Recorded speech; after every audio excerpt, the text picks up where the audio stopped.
오늘 하나님께서 저희들에게 주신 은혜의 말씀은 누가복음 24장 13절부터 35절입니다. 조금 긴 말씀인데요. 누가복음 24장 13절부터 35절까지의 말씀입니다. 제가 기록된 하나님의 말씀을 봉독해 드릴 때 여러분의 심령에 은혜가 있기를 바랍니다. 하나님의 말씀입니다. 누가복음 24장 13절부터 35절입니다. 그날에 저희 중 둘이 예루살렘에서 25리 되는 엠마오라 하는 촌으로 가면서 이 모든 된 일을 서로 이야기하더라. 저희가 서로 이야기하며 문의할 때에 예수께서 가까이 이르러 저희와 동행하시나 저희의 눈이 가리워져서 그인 줄 알지 못하거늘 예수께서 이르시되 너희가 길 가면서 서로 주고받고 하는 이야기가 무엇이냐 하시니 두 사람이 슬픈 빛을 띠고 머물러 서니라. 그 한 사람인 글로바라 하는 자가 대답하여 가로되 당신이 예루살렘에 오고 하면서 그일 거기에 된 일을 홀로 알지 못하느뇨? 가라사대 무슨 일이뇨? 가로되 나사렛 예수의 일이니 그는 하나님과 모든 백성 앞에서 말과 일에 능하신 선지자연을 우리 대제사장들과 관원들이 사형 판결에 넘겨주어 십자가에 못 박았느니라. 우린 이 사람이 이스라엘을 구속할 자라고 바랐노라. 이뿐 아니라 이 일이 된 지가 사흘째요. 또한 우리 중에 어떤 여자들이 우리로 놀라게 하였으니 이는 저희가 새벽에 무덤에 갔다가 그의 시체는 보지 못하고 와서 그가 살으셨다 하는 천사들의 나타심을 보았다 함이라. 또 우리와 함께한 자 중에 두어 사람이 무덤에 가 과연 여자들의 말한 바와 같음을 보았으나 예수는 보지 못하니라 하거늘 가라사대 미련하고 선지자의 말한 모든 것을 마음에 더디 믿는 자들이요 그리스도가 이런 고난을 받고 자기의 영광에 들어가야 할 것이 아니냐 하시고 이에 모세와 및 모든 선지자의 글로 시작하여 모든 성경에 쓴 바 자기에 관한 것을 자세히 설명하시니라. 저희의 가는 촌에 가까이 가며 예수는 더 가려 하는 것 같이 하시니 저희가 강권하여 가로되 우리와 함께 유하사이다. 때가 저물어 가고 날이 이미 기울었나이다 하니 이에 저희와 함께 유하여 들어가시니라. 저희와 함께 음식 잡수실 때에 떡을 가지사 축사하시고 떼어 저에게 주심에 저희 눈이 밝아져 그인 줄 알아보더니 예수는 저에게 보이지 아니하시는지라. 저희가 서로 말하되 길에서 우리에게 말씀하시고 우리에게 성경을 풀어주실 때에 우리 속에서 마음이 뜨겁지 아니하더냐 하고 곧 그 시로 일어나 예루살렘에 들어가 보니 11사도와 및 그와 함께한 자들이 모여있어 말하기를 주께서 과연 살아나시고 시몬에게 나타나셨다 하는지라. 두 사람도 길에서 된 일과 예수께서 떡을 떼심으로 자기들에게 알려지신 것을 말하더라. 아멘. 해피 이스터. 네, 아주 행복한 부활주일입니다. 거룩한 부활주일 예배에 참석한 여러분을 주의 이름으로 환영합니다. 자, 우리 또 양손에 가슴을 대고 우리가 한번 이렇게 고백합니다. 나는 하나님의 특별한 사랑을 받은 사람이다. 두 번 고백합니다. 나는 하나님의 특별한 사랑을 받은 사람이다. 나는 하나님의 특별한 사랑을 받은 사람이다. 믿습니까, 여러분? 그렇습니다. 자, 우리 한번 또 외쳐보죠. 하나님을 기쁘시게, 사람을 행복하게. 그렇습니다. 우리가 연중 행사로 지나가는 부활주일입니다만은 부활주일을 늘 경험할 때마다 부활주일을 맞을 때마다 우리의 삶에 새로운 소망을 주시고 소망을 더 크게, 더 멋지게, 더 확실하게 만드시는 말씀 때문에 우리가 새 힘을 얻게 됩니다. 주님 정말 부활하셨습니다. 오늘도 하나님이 큰 은혜 주실 줄 믿습니다. 오늘은 이 본문의 말씀을 가지고 나의 부활, 주의 부활, 나의 부활이라고 하는 주제를 가지고 말씀을 나누려고 합니다. 우리가 인생을 살다 보면 낙심할 때가 참 많죠. 여러분은 어떤 일에 낙심하십니까? 어떤 일이 있을 때 여러분이 소망을 잃어버리고 그런 어려움을 겪습니까? 아마 우리가 바라고 기대하는 소망이 크면 클수록 그 소망이 무너지면 큰 낙심을 하게 됩니다. 몽골에서 있었던 실화인데요. 대학생들이 한국에서 몽골로 단기 선교를 떠났습니다. 믿지 않는 부모님에게 유일한 아들 하나가 그 단기 선교에 참여했습니다. 와임에 사는 UDTS의 그 예수제자 훈련 학교를 마치고 단기 선교 여행을 떠났습니다. 수도인 울란바타르에서 며칠을 지내다가 제2도시인 다르항이라고 하는 도시에 갔습니다.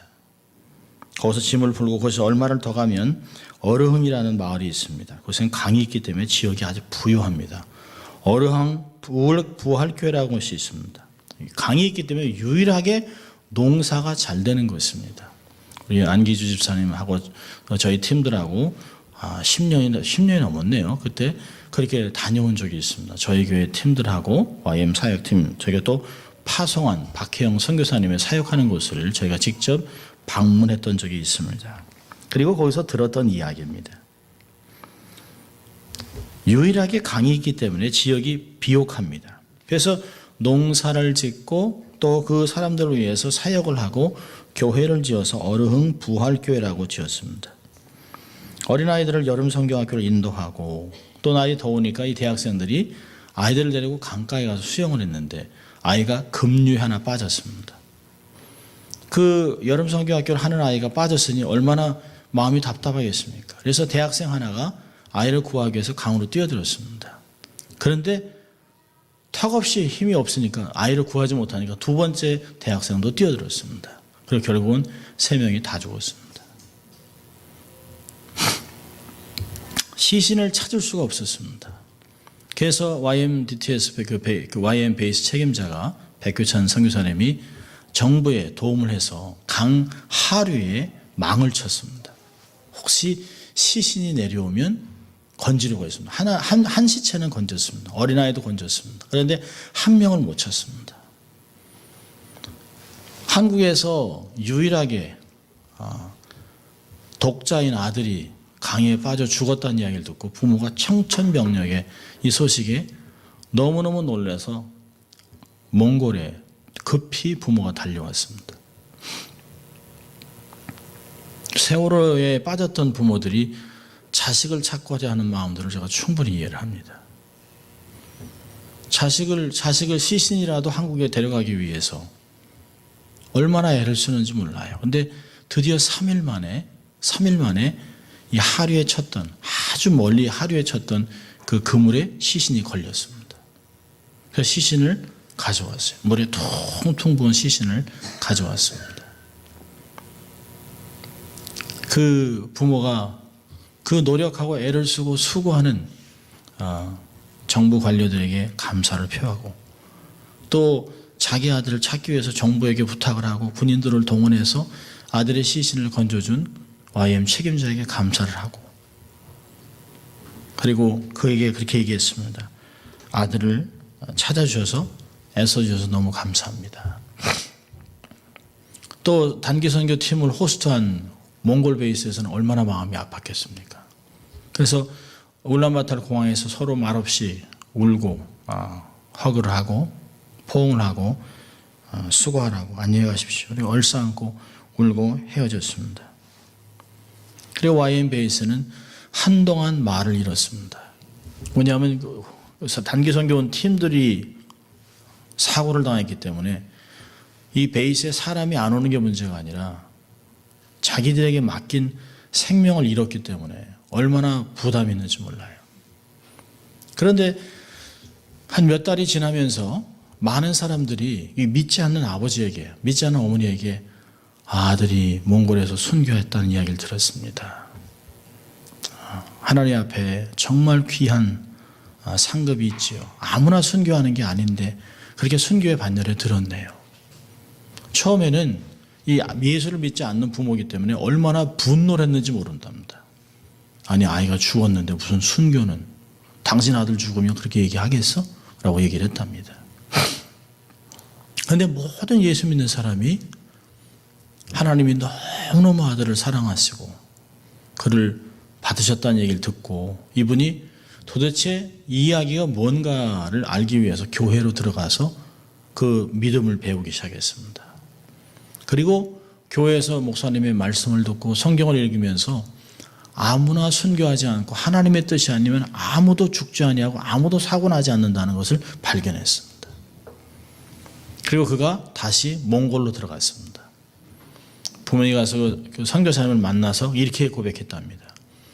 하나님이 내 아들을 너무 사랑하셔서 가장 순결하고 가장 아름답고 가장 믿음이 충만할 때 하나님이 그를 데려가셨습니다. 이런 그 순교할 수 있는 현장 속에 아이를 품어주셨던 선교사님들께 감사를 표합니다. 대단한 믿음이 생긴 것이죠. 비록 사실 자식이 죽으면 부모들은 가슴에 묻는다 그러잖아요. 자식들은 부모님이 돌아가시면 땅에 묻지만 시신은 땅에 묻어 그 아들은 영원히 가슴에 묻고 있습니다. 그런데 어려움을 겪고 나서도 믿음이 충만해지니까 이 아버지가 어떤 마음이 생겼냐면 내가 가장 아름답고 멋진 모습으로 서 있는 아들을 내가 천국에서 만나리라. 부활의 소망을 갖고 살아간답니다. 아들을 순교의 열매로 데려가신 하나님께 감사하고 그런 아이를 키울 수 있는 부모가 되게 하셨던 것도 감사하고 내 영혼을 구원하신 하나님께 감사하고 모든 것이 감사합니다라고 하나님께 영광을 돌리고 살아간다고 이야기합니다. 최근에 들은 이야기는 그분들이 교회에서 직분이 돼서 교회를 얼마나 충성되게 교회를 섬기는지 모른다고 합니다. 여러분 오늘 본문에서도 낙심에서 소망으로 변하는 사건이 나타나고 있습니다. 오늘 본문을 보면 13절에 많은 제자 중에 제자들이 다 베드로도 가서 무덤에 주님이 안 계신 걸 보고 돌아와서 주님이 부활하셨다라고 얘기했습니다. 그러나 이 두 사람은 엠마오로 가는 두 사람은 글로버와 다른 한 사람은 십자가에 곁에 있던 마리아의 남편입니다. 이 두 사람은 전혀 이해하지 못합니다. 그저 옛날 모습으로 돌아가고자 하는 모습으로 엠마오로 가고 있습니다. 그런데 이 두 사람을 주님이 찾아오세요. 주님이 찾아오셔서 주님이 이렇게 질문하십니다. 여러분 14절을 보면 이 모든 일들을 서로 이야기하더라. 저희가 서로 이야기하며 문의할 때에 예수께서 가까이 이르러 저희와 동행하시고 있어요. 그런데 16절에요. 같이 읽습니다. 저희의 눈이 가리워져서 그인 줄 알아보지 못하거늘. 예수님이 곁에서 동행하고 있는데도 불구하고 전혀 몰라요. 이들은 계속 이야기합니다. 자기들의 기대가 이루어지지 않았습니다. 예수님이 무슨 일이 있었습니까? 그러니까 아니 당신이 예루살렘에 있었는데 이런 일도 모르냐고 얘기하면서 예수님은 누구라고 얘기하냐면 19절에 나사렛 예수의 이르니 그는 하나님과 모든 백성 앞에서 말과 일에 능하신 선지자. 자기들의 기대했던 정치적인 어떤 메시아 정도로밖에 알지 못합니다. 예수님을 말에 능하고 또 일에 능한 선지자, 자기네 나라를 로마로부터 구원해 줄 어떤 정치적인 메시아라고만 알고 있습니다. 그랬던 사람이 어이없게 종교 지도자들의 손에 죽임을 당하면서 허무함을 표현합니다. 아니 우리 대제사장들과 관원들이 사형 판결에 넘겨 십자가에 못 박았니라. 우리는 이 사람이 이스라엘을 구속할 자라고 바랐노라. 이뿐 아니라 죽은 지 벌써 사흘이 됐습니다. 이게 무슨 일입니까? 라고 낙심하고 있습니다. 구원하기는커녕 오히려 죽어 장사된 지 사흘이 됐다라고 이야기합니다. 아마 이 두 사람은 엠마오로 내려가는 두 제자를 기록한 이유가 뭘까요? 아마 우리를 생각나게 우리가 엠마오로 가는 두 제자의 모습으로 삶을 살아가고 있는지도 모릅니다. 우리가 기대했던 어떤 말씀이 아닌 신앙생활을 하면서도 하나님을 믿는다고 하면서도 교회에서 직분을 가지고 섬기면서 헌신을 한다 하면서도 우리는 사실 우리가 요구하는 기대감이 있습니다. 건강하고 아이들은 학업을 잘 감당하고 자녀들은 승승장구하고 모든 것이 원하는 대로 만사 형통해지를 바라고 있습니다. 그런데 이런 것이 성취되지 않는다면 우리는 실망하고 낙심합니다. 열심히 말씀 달려 살려고 하는데 일이 안 풀리면 우리는 도대체 이게 하나님의 뜻이 아닌가? 어떤 때는 하나님을 향해서 원망도 합니다. 하나님, 내가 이렇게 좀 살려고 하는데 하나님이 좀 도와주셔야지. 내가 이렇게 하는데 애를 쓰는데 내 방법대로 열심을 내면서 하나님의 말씀과는 상충되는 삶을 살아가기도 합니다. 인내하기보다는 낙심하고 조급하고 안타까움으로 삶을 살아갑니다. 우리의 정말 신앙생활의 깊이는 현시적이며 아니면 육신적인 기대에 치우치고 있지 않는가를 좀 볼 필요가 있습니다. 우리가 정말 낙심할 때는 언제일까요? 우리가 정말 낙심해야 되고 수심에 가득해야 될 때는 주께서 허락하신 모든 것을 경험하지 못할 때입니다. 하나님이 너의 삶 가운데 그리스도 안에서 너의 모든 것을 풍성하게 채우시려고 하는 하나님의 약속을 우리의 무지함으로 연약함으로 경험하지 못합니다. 그리고 없다라고 부족하고 또 부족함을 호소할 때가 있습니다. 이 땅에서 거룩한 삶으로 영향력 있는 삶을 살지 못할 때 우리는 우리의 얼굴에 수심이 있어야 합니다. 말씀대로 주의 뜻을 이루지 못하며 살아갈 때 하나님, 내가 하나님의 은혜를 이렇게 경험하고 정말 부활이라고 하는 영광의 소망을 보면서도 왜 하나님 나는 말씀대로 삶을 살지 못할까요? 왜 하나님 나는 아직도 세상을 향해 살아가고 왜 아직도 나는 세상에 있는 것을 즐거워하고 세상에 있는 것들을 쥐어 자려고 이렇게 애를 쓰고 살아가는지 모르겠습니다. 하나님 하고 낙심해야 되지 않겠습니까? 육신이 연약해지고 또 하던 비즈니스가 잘 되지 아니하고 자녀들이 내가 기대하는 것 같이 성장하지 못하는 것 때문에 우리는 자주 낙심하고 우리의 믿음의 뿌리까지 흔들릴 때가 있습니다. 예수님을 만나지 못함인지 아니면 우리의 육신적인 기대가 충만하지 못한 것 때문에 우리가 원하는 대로 세상적인 가시적인 것들을 얻지 못한 것 때문에 우리는 낙심하지 않는가를 돌아볼 필요가 있습니다.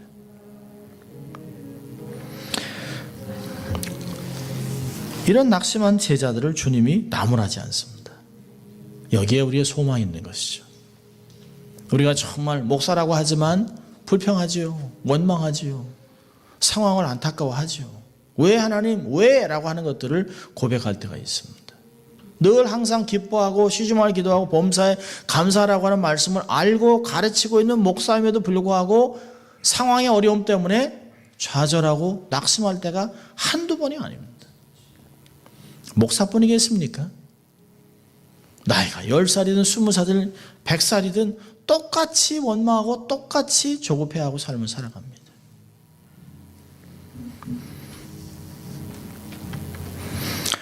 한국이 끝까지 10년 동안 1등 하는 게 있어요.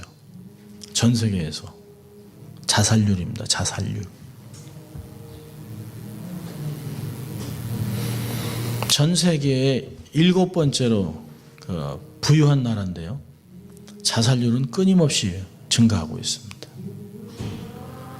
특별히 암이 엄청나게 증가하고 있습니다. 왜 그럴까요?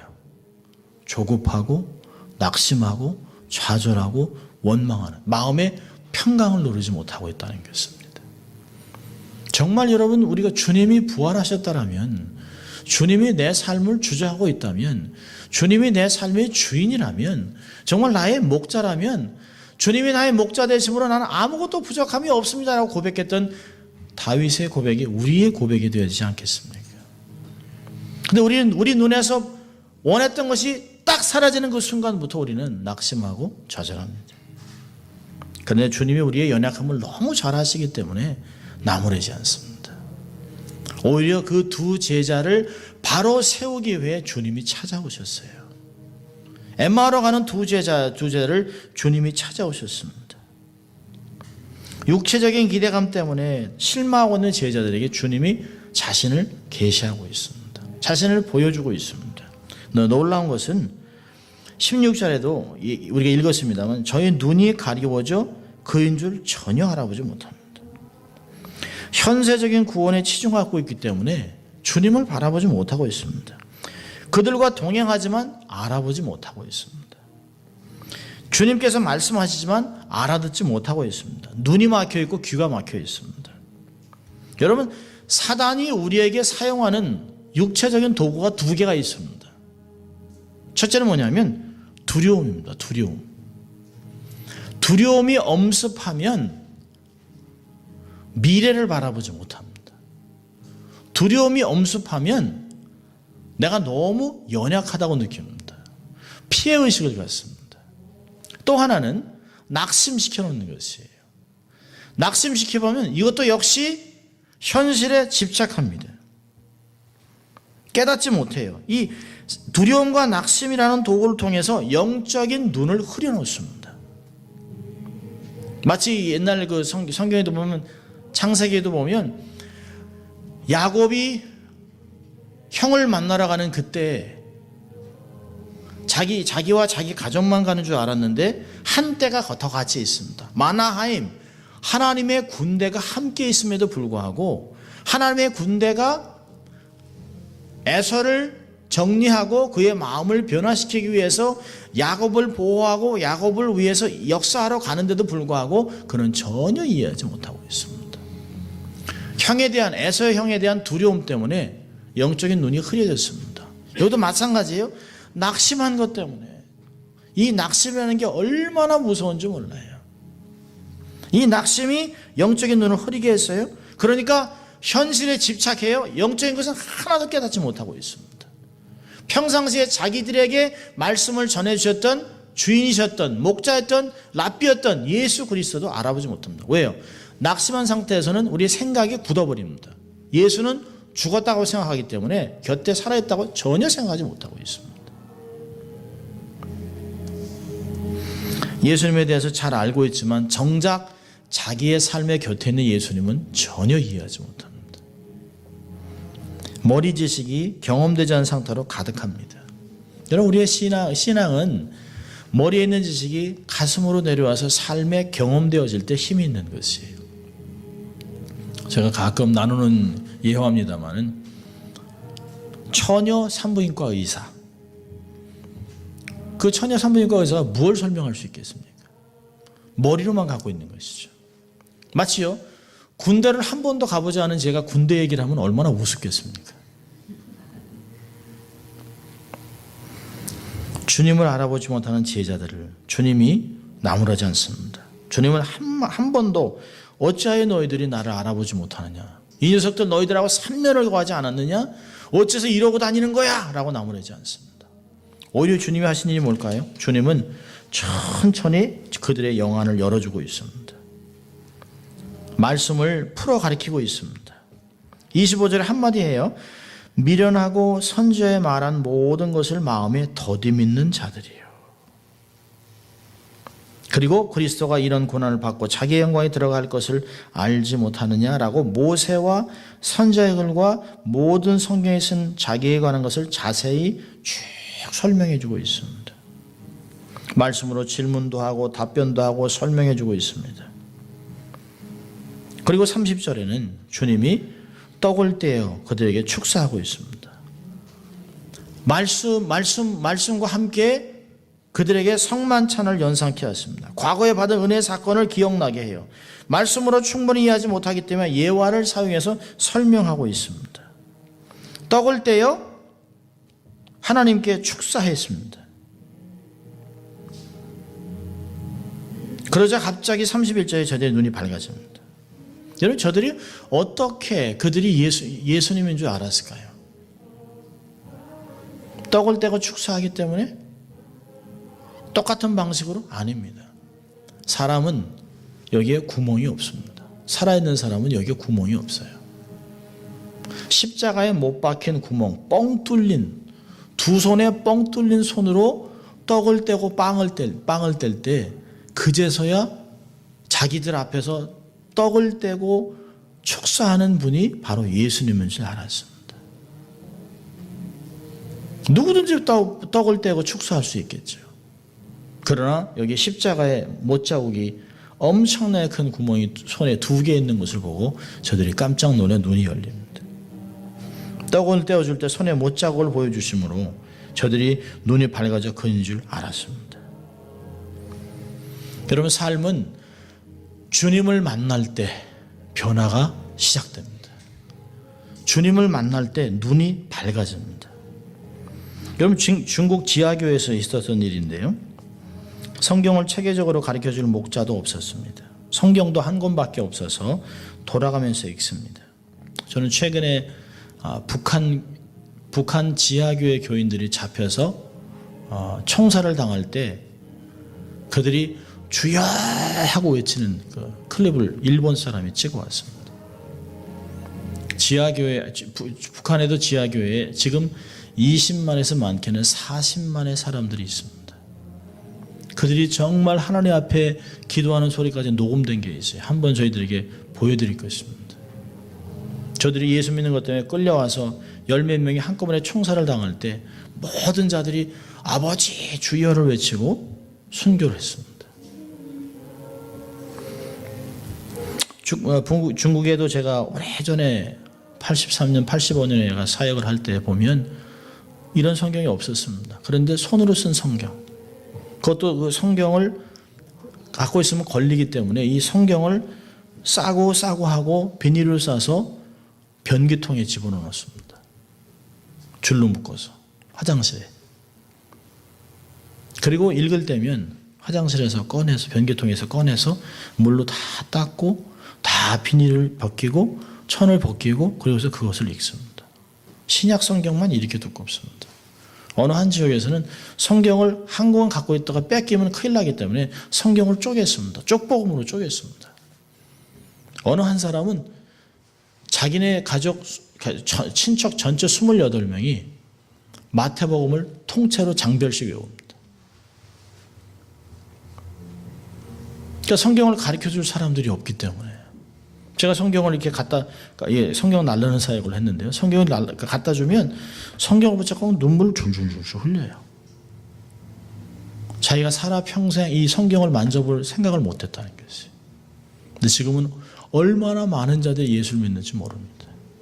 지금 1억 8천이라고 합니다. 중국의 크리스찬들 1억 8천. 오래전에 있었던 30년 전의 일입니다. 성경을 체계적으로 가르쳐줄 목자도 없고 목사도 없고 성경도 한 권밖에 없어서 돌아가면서 읽었다고 합니다. 그런데 짧은 시간밖에 주어지지 않으니까 어떤 사람은 베끼기도 시간이 없어요. 그래서 너무너무 마음이 답답하고 그러니까 간절하게 기도했더니 하나님 저를 좀 도와주십시오. 제가 이 성경을 필사하는데도 시간이 없고 또 이렇게 시간도 없고 깨닫지도 못하고 하나님 이 말씀을 내가 좀 알아야 내 지역으로 돌아가서 말씀을 나누고 할 텐데 하나님 나를 도와주십시오 라고 막 기도를 했는데요. 기도하는 중에 환상 중에 하나님이 자기를 데리고 성경으로 쭉 끌고 들어가더라는 거예요. 그리고 성경에 있는 것을 성경의 마태복음부터 계시록까지 성경을 자기를 데리고 주님이 계속 데리고 다니는데 육신으로는 이해할 수 없는 거죠. 성경을 그냥 총체적으로 주님과 함께 쫙 다 읽어버린 거예요. 현장에서 직접 배웠답니다. 그리고 나서 이분이 하는 게 뭐냐면 성경을 줄줄줄줄 외우는 거예요. 그리고 마치 예수님과 현장에 있었던 것 같이 주님이 산상보훈에서 이런 표정으로 손은 이렇게 하고 이런 표정으로 가르쳤다는 거예요. 말씀 속에서 성령님께서 그를 직접 가르쳤어요. 놀라운 깨달음이죠. 여러분, 우리 인생에서 가장 중요한 것은 매 순간 주님을 만나는 것이에요. 우리가 예수를 믿는다고 하지만 신앙생활을 한다고 하지만 주님은 뒷좌석에 앉혀놓고 우리가 열심히 살다가 힘들면 대체하려고 합니다. 처음부터 하는 것이 아니라 우리가 주님을 끌고 다니려고 합니다. 우리는 늘 기도, 말씀, 예배, 일상생활에서 주님을 만나고 그분과 동행하기를 사모해야 합니다. 주님을 만나면 눈이 열려요. 주님을 만나면 삶의 질이 바뀝니다. 방향성이 완전히 바뀔 수 있어요. 여러분 보세요. 주님을 만난 제자들의 변화는 어떻습니까? 31절부터 보면 제자들의 삶이 바뀝니다. 첫째로 눈이 밝아졌습니다. 31절에 저희 눈이 밝아져 그인 줄 알아보니 예수는 저에게 보이지 아니하신지라. 여러분 16절과 완전히 반대잖아요. 16절에서는 눈이 가리워져 예수님인 줄 알아보지 못했어요. 그런데 주님을 알아보자 저희 눈이 밝아지니까 주님을 알아요. 영안이 열어지는 게 얼마나 중요한지 모릅니다. 영적인 눈, 주님의 임재와 동행을 아는 눈, 삶에 찾아오신 예수님을 알아보는 눈이 필요한 것이에요. 예수님이 십자가에 돌아가신 후에 제자들이 다 떠났습니다. 베드로는 그랬습니다. 나는 다시 고기 잡으러 간다. 그 디바레 바다로 갔습니다. 주님이 부활하셔서 디바레 바다에 가셨어요. 제자들이 밤새 고기를 잡는데 고기가 잡히나요? 근데 주님이 제자들을 부르셨던 거 똑같은 말을 합니다. 얘들아 고기가 있느냐? 밤새 수고했지만 고기가 없습니다. 그러자 오른쪽으로 그물을 던지라 그랬습니다. 오른쪽으로 그물을 던지자 그물이 찢어질 만큼 잡혔습니다. 153마리.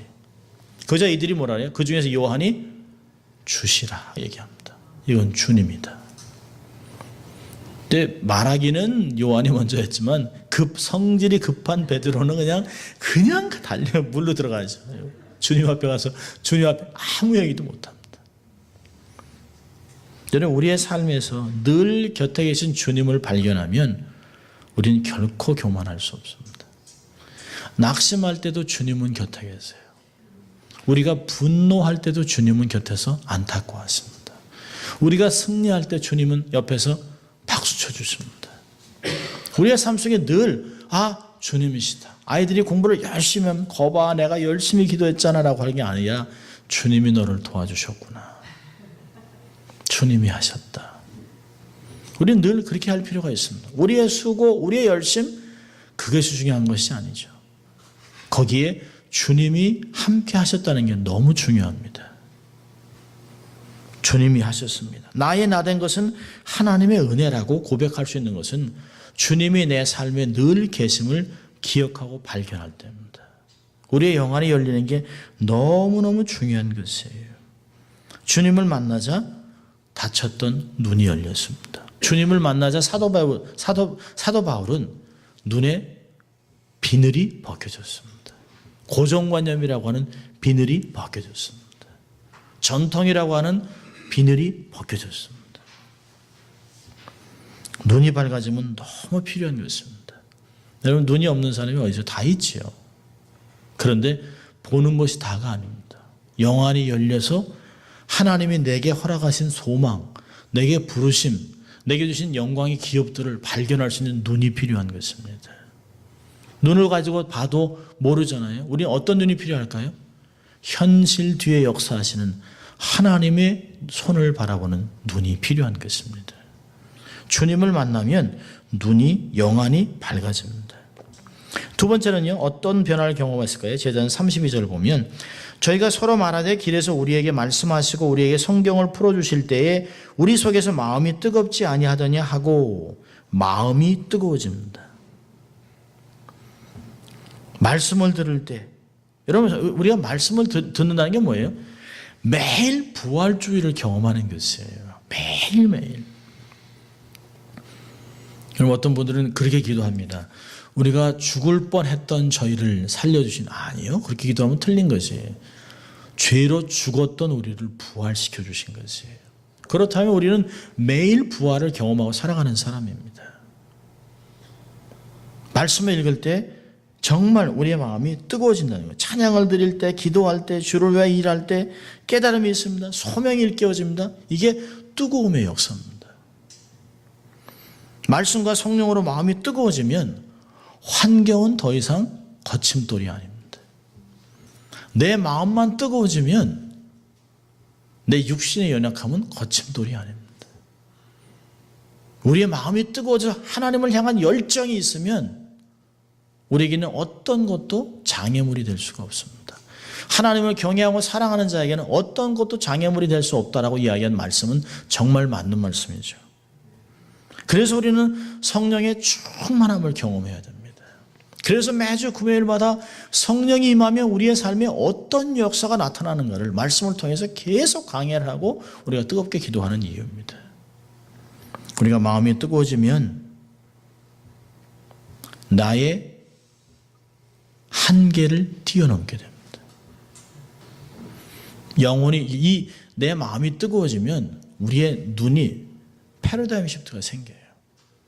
나를 바라보는 게 아니라 마치 나는 가장 약해요라고 했던 기드온이 성령의 역사가 임하고 성령의 능력이 임하니까 300명을 가지고 32만의 군대를 칩니다. 그리고 이깁니다. 마음이 뜨거워짐을 위해 기도해야 합니다. 주님을 만나니까 마음이 뜨거워져요. 여러분이 나중에 또 한번 강의할 때가 있겠습니다. 마음이 뜨거워지면 우리의 삶에 능력이 나타납니다. 마음이 뜨거워지면 은사가 불릴 듯 일어납니다. 마음이 뜨거워지면 소망으로 가득 찹니다. 소명으로 뜨거워집니다. 힘이 납니다. 굉장히 긍정적으로 바뀝니다. 자, 보세요. 그래서 33절을 보면 주님을 만난 제자들의 세 번째 변화는 방향이 바뀌었습니다. 인생이 바뀌어버렸어요. 33절에 곧 그 시로 일어나 예루살렘에 돌아가 보니 예루살렘을 뭐 소망도 없이 이제 뭐 다 끝난 거 예수님 십자가에 돌아가시고 이제 뭐 이제 아무것도 없지 이라고 터덜터덜하고 옛 고향으로 돌아가던 그들이 다시 몸을 돌려 예루살렘으로 돌아갑니다. 핍박이 있는 그곳, 어려움이 있는 그곳, 사람들이 정말 우습게 여기는 그곳, 그 현장을 다시 돌아가게 됩니다. 내가 낙심했던 삶의 현장으로 다시 돌아갑니다. 내가 소망을 잃어버렸던 그 삶의 현장으로 다시 돌아가게 만듭니다. 주님과 함께 하기 때문에, 주님이 나와 함께함을 알기 때문에 다시 방향을 돌이킬 수 있는 것이에요. 예루살렘으로 돌아갑니다.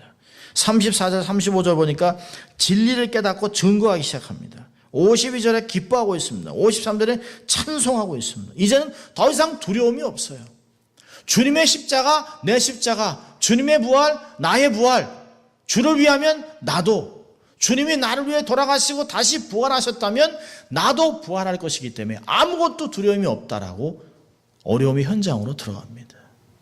여러분, 주님을 만났던 제자들이 선교사가 돼서 땅끝으로 가서 사역을 하잖아요. 지금도 우크라이나에서 내전이 시작될 긴박한 상황 속에서도 젊은 선교사는 자기의 몸을 돌보지 아니하고 600km씩 달려가면서 빵과 치즈를 나눠주고 있습니다.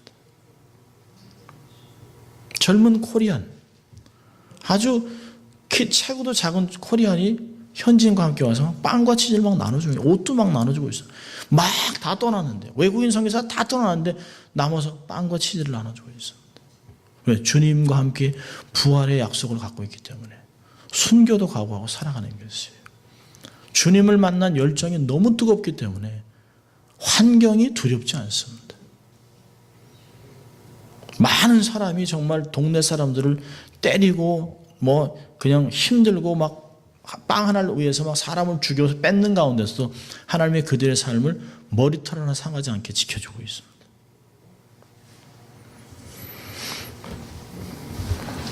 그 말씀을 정리하려고 합니다. 주님의 부활은 엠마오로 내려가던 제자들의 마음을 부활시켰습니다. 성경을 읽는 우리의 마음도 부활시켰습니다.